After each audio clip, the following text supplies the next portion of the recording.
This is your town. You want all of your residents to be happy and healthy and in homes that support them. We are here today for the Festival of Social Sciences, funded by the Economic and Social Research Council, playing Hopetown, a game for housing and ageing, looking at solving the tomorrow problems. You'll see that they all have a wealth and a care need. And you'll see that in each of these houses you'll have a price of how much it is to live there and how much care it will support. So Diego is in crisis. He can afford to live there. His wealth is 4, so it's higher than here.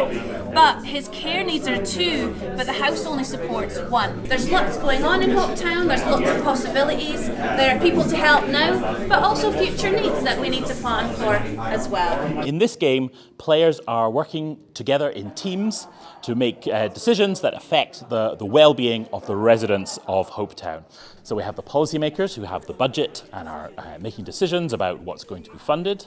We have the service providers that decide what services are going to be put into Hopetown to help the residents, maybe adapting their houses or providing community transport. We have the housing developers who are going to build new houses in Hopetown for people to live. There's a growing population, so we need new housing and housing that's going to be sustainable. And then last but not least, we have the community team that are representing these residents of Hopetown. And they are the ones who advocate for these residents, hold the other teams to account, and make decisions about the well-being of those residents. So across a number of turns, players use their resources they have, the different actions they have, to work together with different incentives, and that plays out here on the map of Hopetown, trading off dealing with short-term emergencies and crisis against investing in solutions for the future that help people to age healthily in Hopetown. Okay, it's a new design. So where's this one? So this one is a house with support. It has an accessible bathroom. It is dementia friendly. It is also contributing to green space. It has a domestic heat pump and triple glazing for energy efficiency and high-speed internet.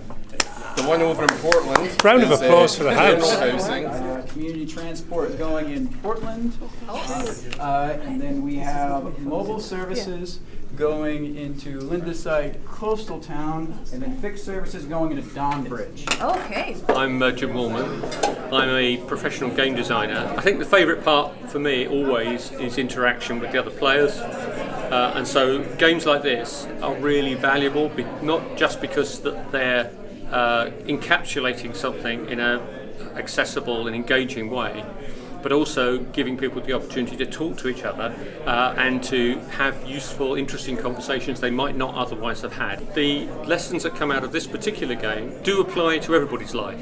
So in this case, we are looking at the impact of housing decisions on lifestyle, well-being. We are all getting older, we're all going to get older, and an understanding of what that might mean for us on an individual level is really helpful. It's made me think more proactively about my future and my place in society as my needs increase. So in Socialudo, we use play as our central method, and that's really powerful because it lets people engage with topics that are challenging. And when you are thinking about a fictional person, then it's much easier to make decisions, to take actions, and to get immersed in that.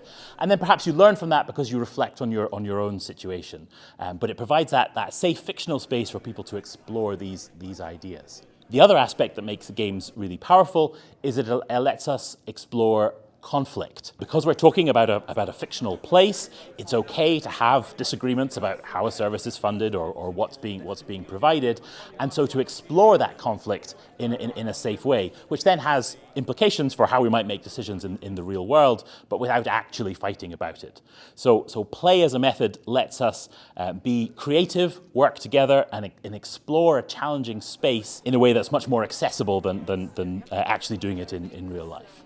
My favourite part of people playing Hopetown is seeing how the players really get into it. So that's one of the really powerful things of play as a method, is that people very quickly adopt the roles. They get into the story, they understand what the trade-offs are, what the incentives are, what the tensions are. They get into that role, and then we see lots of exciting things emerge, with people debating about what services to provide, what to do where, how resources should be used. So it's players getting immersed in the story and then learning about how these systems work and how they might influence them. So the building of retail park in the free space in Speedwell. Because both of them actually live quite far away from there, so Diego is living here and Harry is currently homeless. So Frank thinks that they're putting too many services out of the way of people.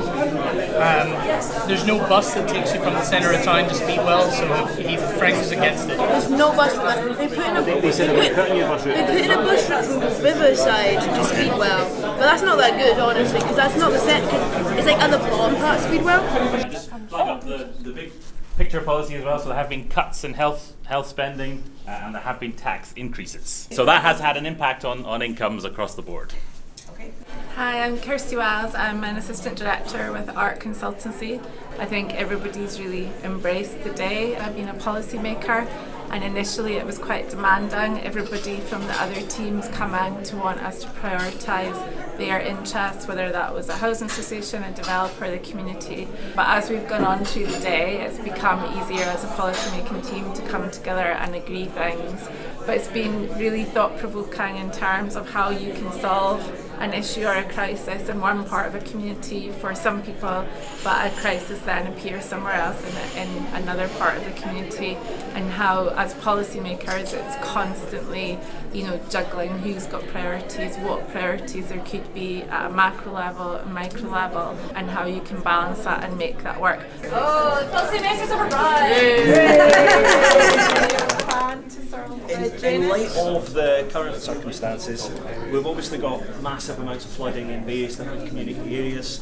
We took it upon ourselves to kind of come forward on behalf of, hopefully with community support as well, to request that policymakers look at a permanent change to the drainage in those 4 areas. Now that would cost £5 per area.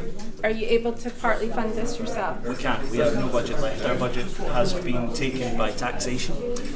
So we've managed to do a house improvement for one person.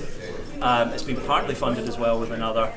So we're now in a situation where we have the facility to do these things, but we need the budget. Okay, and have you only spoken to the housing associations, or have you spoken to any of the developers? My name's Bruce Ainsley. I'm a keen games player. I'm also really interested in stakeholder interaction. Socialudo's game Hopetown is an incredibly compelling means of simulating the engagement that's required between policymakers and other stakeholders to solve the very complex problems that plague the real world. We have granted planning permission to Don Park Housing Association to build at Donbridge for a sustainable property that is future-proofed and accessible and dementia-friendly and everything. Everything accessible, that needs and is accessible, so that whoever lives there can grow in the property. You've got to immerse yourself in it.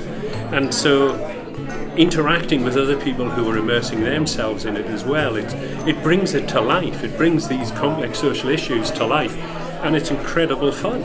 It also brings home the need for looking for constructive, collaborative solution building for real world problems.